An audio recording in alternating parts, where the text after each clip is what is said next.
One of the things that has helped me to try and achieve calm, at least, is recognizing just how insidious stress can be. I mean, just recognizing that it can and does creep in without you realizing. It's something that we need to be aware of, and just constantly kind of checking in with ourselves as to what we're actually feeling. So that's the self-awareness piece, is just recognize that none of us are immune from it. There's been a lot going on. And then, even if we are quite good ourselves at not catastrophizing situations or not focusing too much on the news, or, what our percentage chance might be of catching coronavirus, just recognizing that we're living in a psychosphere with other people, and that we are, whether we know it or not, we are picking up on what's going on for the whole within that whole field of consciousness. My tips would be to get rid of the word achieve, achieving calm, and not make it a goal. I think it can really trip us up, So if I come back to myself and I recognize that there's a bit of distress there, and I'm doing something thinking, right, Lyndsay, you're going to calm yourself down, breathing in, calm down, breathing in, calm down, then I'm probably going to get quite stressed out and feel like I'm trying to kind of coerce my experience.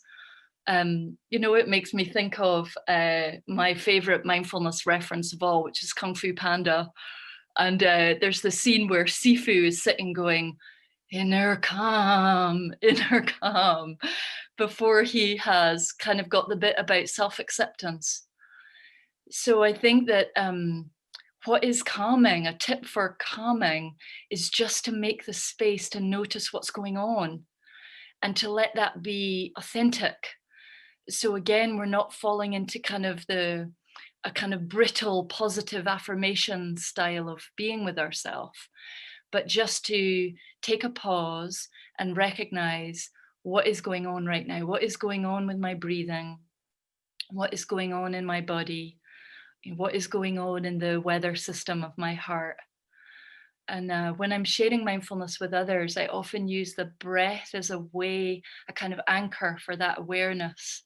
So I find it very helpful breathing in awareness. So I see what's going on in my body, and then breathing out to give space.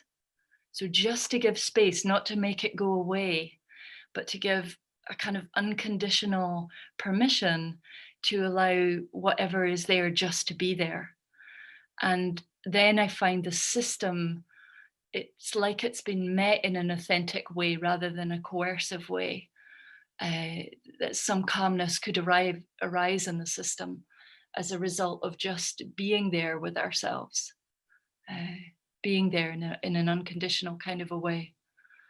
So maybe, that's what's helped me over this last while, is to try. I see when expectations, I should be responding to this situation in this way because I'm a mindfulness person or whatever it is. If I can scrape off the expectation and have a much more authentic encounter with myself, what is going on right now?